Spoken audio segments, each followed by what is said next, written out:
Hello viewers, welcome. It's my pleasure to welcome you to this lecture on the carbon cycle. The carbon cycle is a very interesting cycle and it occurs both in the terrestrial environment and also in the aquatic environment. In the terrestrial environment, basically, carbon is made available in form of carbon dioxide, carbon monoxide, and methane in the atmosphere. And the carbon is made available to the biosphere through the activities that such as photosynthesis, the activities of plants. Plants are able to convert the atmospheric carbon dioxide through photosynthesis to form carbohydrates, tissues, or in them, which are in turn being fed on by animals. The animals obtain this carbon to also incorporate into their system.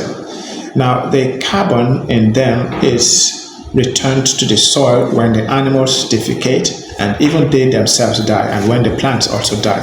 The decomposition of both plants and animals releases carbon back to the soil. Now, the carbon in the soil is either reabsorbed or it settles to the bottom to form fossil fuel. The fossil fuel is then obtained by humans, and during combustion it returns carbon back to the atmosphere. The combustion of plants also return carbon back to the atmosphere. Same thing occurs in the aquatic ecosystem. In the aquatic ecosystem as well, carbon in the form of carbon dioxide is made available to the water through two major means, especially first through the water-air interface, when the turbulence in the water as a result of wave and current helps to trap atmospheric carbon and dissolves it in water. Then through the activities of photosynthetic organisms like aquatic plants, phytoplankton and algae, carbon is made available to the soil instead of to the water. And the phytoplankton, for example, are being eaten by zooplankton, or other aquatic plants are being fed on by other animals, including fish. So the carbon in the plants is transferred to the animals. When both the plants and the animals die, the carbon is returned back to the water when they are broken down by microorganisms. The decomposition of carbon releases carbon dioxide into the water, and basically the carbon dioxide is reused or it is returned back to the atmosphere.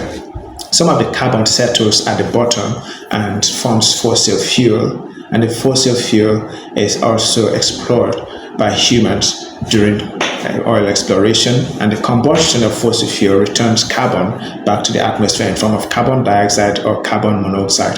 Some of the carbon too is used by aquatic organisms like the shellfish to produce calcium carbonate shells. So basically, carbon in the aquatic ecosystem gets to the water through turbulence in the water-air interface, and also through photosynthetic organisms like the algae, which eventually are also eaten by animals. And when both of them die, they are being decomposed, and the carbon, some of the carbon, is returned back to the water and to the atmosphere in form of carbon dioxide. That's the aquatic carbon cycle. So we've discussed both the terrestrial and the aquatic carbon cycle. Thanks a lot for watching. I am Dr. Gijo Harry.